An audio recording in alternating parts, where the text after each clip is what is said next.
You hear her scream before you see her face. The sound echoes off marble walls so polished they reflect the twisted expressions of those who pretend not to notice. A young woman is being dragged through corridors where golden mosaics catch the torchlight. Her bare feet leaving streaks of blood on floors cleaned by other women just like her. She reaches toward a group of well-dressed citizens, but they turn away with practiced efficiency, their silk robes swishing as they disappear into chambers where her cries cannot follow.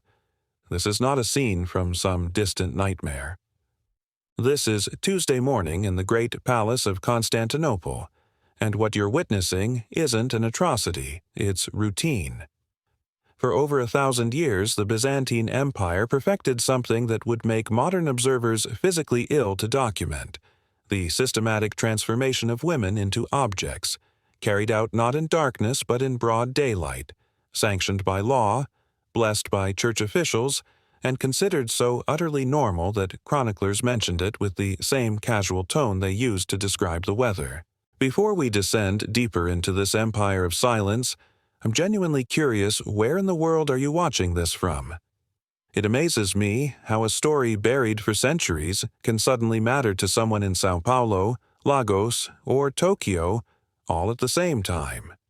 Drop a comment and let me know. The year is 1025 AD, and Constantinople stands as the jewel of the Christian world. Its libraries preserve the wisdom of antiquity. Its churches house relics that draw pilgrims from 3 continents. Its emperors claim direct descent from Caesar Augustus himself. But beneath this glittering surface pulses something that historians have struggled to name without using words like industrial, systematic, and bureaucratized. The Byzantine Empire didn't just tolerate slavery, it architected it with the same meticulous attention it gave to its legal codes and theological debates. And at the bottom of this carefully constructed hierarchy, crushed under the weight of law, custom, and absolute power, were women who had been erased from existence while still breathing. The legal framework that governed female slaves in Byzantium represents one of history's most comprehensive attempts to destroy human dignity through paperwork. Under Roman law, which the Byzantines inherited and refined over centuries, enslaved women had no juridical persona. Let those words settle for a moment. No juridical persona. It doesn't mean they had limited rights or restricted freedoms. It means that in the eyes of the law, they didn't exist as human beings at all. They were objects that happened to breathe, move, and feel unfortunate complications that the legal system simply ignored. A female slave could not own property, not even the threadbare tunic on her body. She could not enter contracts, which meant she had no control over her labor, her time, or what happened to her body. She could not testify in court unless her testimony was extracted through torture, because the law assumed that slaves were inherently deceptive and would only tell the truth when experiencing sufficient agony. She could not sue for justice or be sued for wrongs, making her completely invisible to any system of accountability. And, perhaps most chilling of all, she was herself classified as property, not a person who had been enslaved, but a thing that could be bought, sold, traded, damaged, or destroyed according to her owner's preferences. What did this mean in practice? It meant that if a master decided to beat his female slave to death, the law treated this exactly as it would treat someone burning their own furniture or slaughtering their own livestock. Property owners had absolute dominion over their property. The fact that this particular property could think, hope, suffer, and die was legally irrelevant. Byzantine legal documents preserved in archives today discuss female slaves using the same terminology they used for buildings, livestock, and agricultural equipment. They calculated their value, tracked their depreciation, and recorded their transactions with the bureaucratic precision that the empire applied to every aspect of governance. This wasn't careless cruelty. It was organized dehumanization, implemented by educated administrators who saw no contradiction between their Christian faith and their meticulous cataloging of human suffering. But why does this matter more than any other historical injustice? because what happened next reveals something about how societies normalize the unthinkable. The sexual exploitation of female slaves became so systematic, so widespread, and so economically important that it evolved into one of the primary drivers of the Byzantine slave trade itself. Byzantine law theoretically restricted masters from forcing their slaves into prostitution. These laws existed on parchment, were occasionally quoted in legal debates, and were universally ignored in practice. The reality that unfolded behind palace walls, in merchant houses, and even in monasteries was that forcing female slaves into sexual servitude wasn't just tolerated, it was expected, profitable, and completely unremarkable to those who witnessed it daily. Slave traders developed a particularly sophisticated operation. They would purchase female children or adopt abandoned newborns specifically to train them for sexual exploitation. These children were confined to brothels from infancy, never knowing any existence beyond the rooms where they were systematically abused. Byzantine sources, written by men who saw nothing wrong with describing this system, explain how these girls were educated in the prostitute's trade, a euphemism that conceals years of conditioning designed to break human spirits before they fully formed. The training process reveals the calculated nature of this exploitation. Young girls learned that their only value lay in their ability to perform desire for men who paid to use them.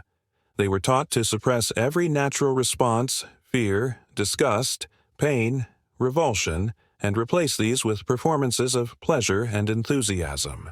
They practiced simulating emotions they didn't feel until the distinction between genuine response and performed behavior dissolved completely. Many survivors of such conditioning lost the ability to experience authentic intimacy for the rest of their lives, trapped in a permanent state of dissociation where they could only observe their own existence from a distance, never fully inhabiting their own bodies again. The economic incentives underlying this system explain its persistence across centuries. A young girl who had been properly conditioned for sexual use commanded prices several times higher than a female slave intended for household labor. This price differential created a market that specifically incentivized the sexual exploitation of children. Brothel keepers operated networks that would be immediately recognizable to modern investigators of human trafficking. They maintained relationships with suppliers who provided them with young girls from raids, kidnappings, and desperate parents selling children they couldn't feed. They ran training facilities where systematic abuse transformed children into compliant victims. They developed distribution systems that moved their product to wherever demand was highest: Constantinople during festival seasons, provincial capitals when governors hosted important visitors, military camps when soldiers returned from campaigns with money to spend.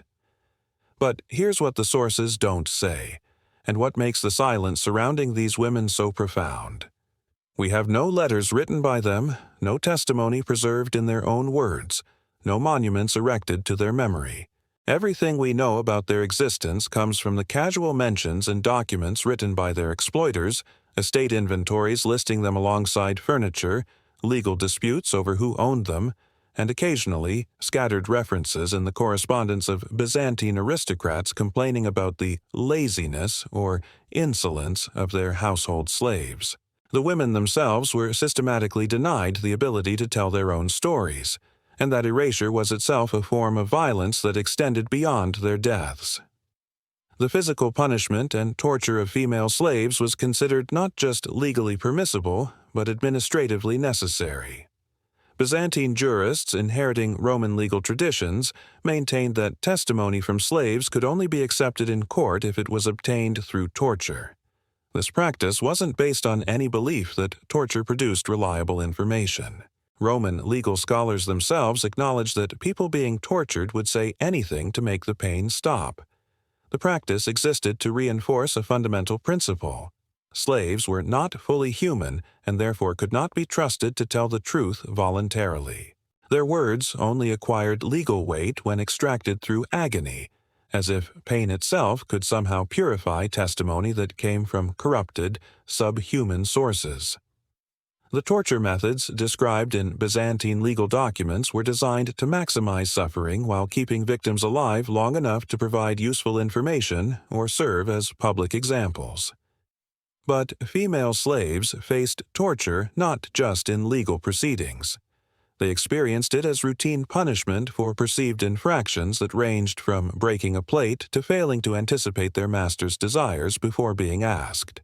A female slave who moved too slowly while serving dinner might be beaten until she couldn't stand. One who showed insufficient enthusiasm in her duties might be denied food for days. Those who tried to resist sexual advances faced violence so extreme that other slaves were forced to watch, learning through terror what awaited anyone who dared to assert their own humanity. The normalization of this violence created a culture where extreme cruelty became entertainment. Byzantine citizens would gather to watch public tortures and executions of slaves, treating human suffering as a spectacle that provided multiple social functions, reinforcing hierarchies, offering amusement to the masses, and reminding everyone of the consequences of falling into slavery.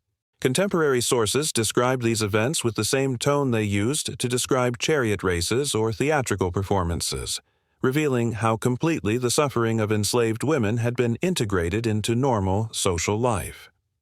Working conditions for female household slaves were deliberately designed to ensure exhaustion so complete that resistance became psychologically impossible. In large Byzantine homes, domestic servants, the vast majority of whom were slaves, slept on thin pallets on floors of bedrooms and hallways, always within earshot of their master's calls. They had no private space, no moments of genuine rest, no time that belonged to them alone. In smaller households, female slaves were expected to manage every conceivable task simultaneously, preparing elaborate meals that required hours of work, cleaning chambers and disposing of waste, tending to children while managing household supplies, running errands through crowded city streets, and attending to their owners' personal needs at any hour of day or night. What makes this system particularly cruel is how masters interpreted their slaves' inevitable exhaustion. Byzantine correspondence preserved in archives overflows with complaints about enslaved servants being lazy, drunken, clumsy, inept, stupid, reluctant, and slovenly.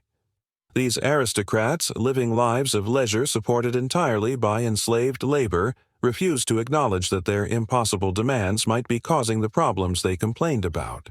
Instead, they viewed any sign of human limitation as evidence of moral failure that justified increased punishment. A female slave who worked too slowly faced beatings. One who made mistakes during meal preparation could be denied food for days.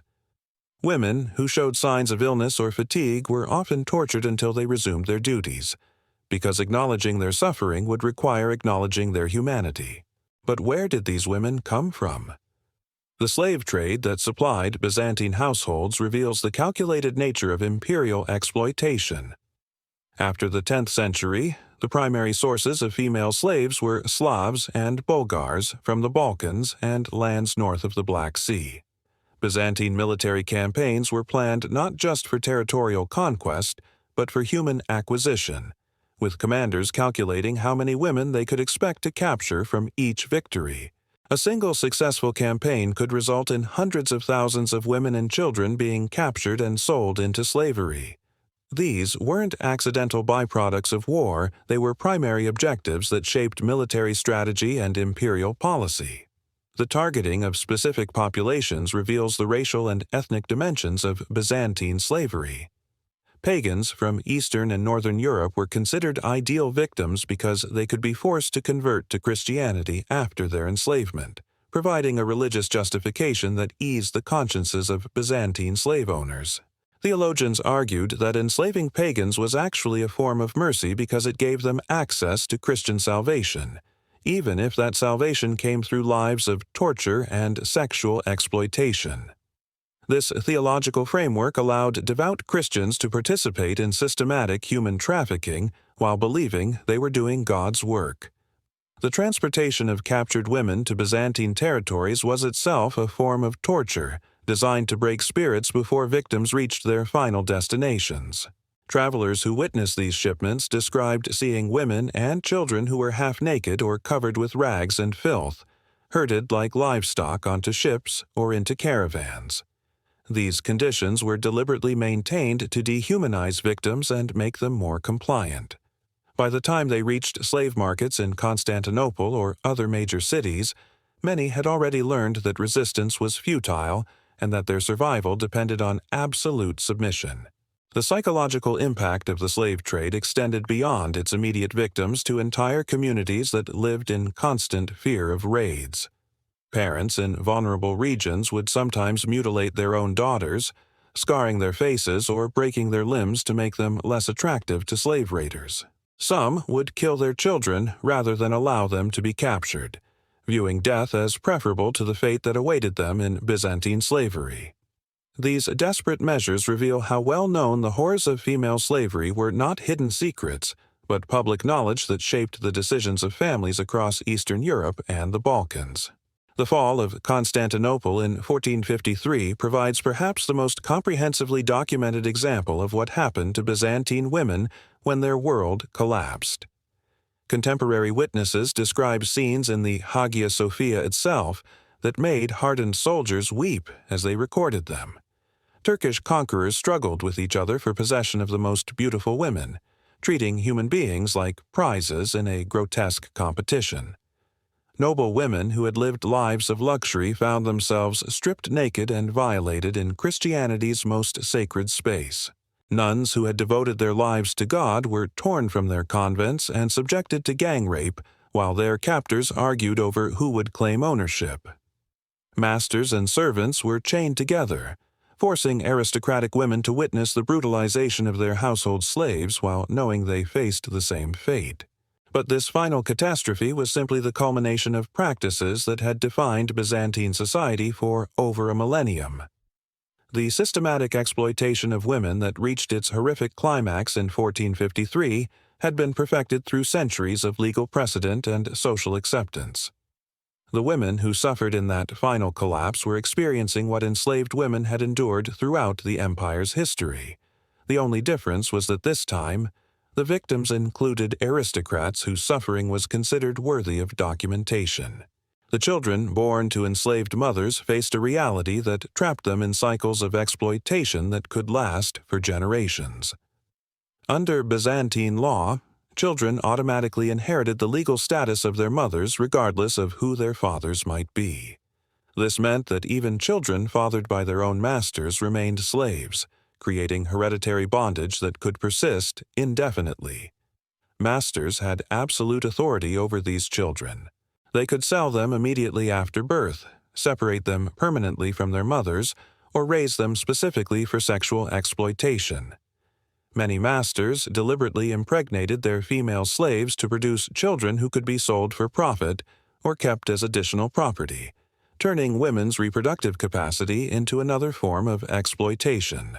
The Byzantine Empire lasted over 1,000 years, built on the systematic destruction of human dignity. These weren't ancient practices from a barely comprehensible past.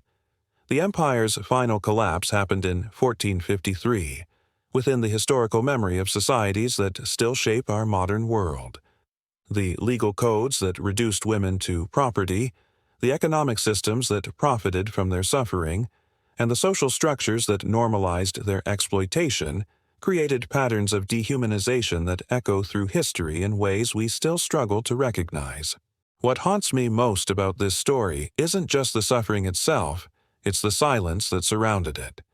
Tens of thousands of women lived and died in Byzantine slavery, and we don't know any of their names. We have no letters they wrote, no songs they sang, no prayers they whispered in the darkness. Everything we know about their existence comes from the casual mentions and documents written by their exploiters. They were erased from history while they lived, and that erasure continued for centuries after their deaths. The empire that claimed to preserve classical learning and Christian virtue built its prosperity on their nameless agony, and then buried the evidence so effectively that even now, most people learn about Byzantine glory without ever hearing about the women who made that glory possible. There's no moral here, no lesson that makes any of this feel resolved. Just the echo of screams in marble corridors and the knowledge that for over 1,000 years, an entire civilization agreed that those screams didn't matter. The golden mosaics still glitter in the museums. The legal codes still sit in the archives.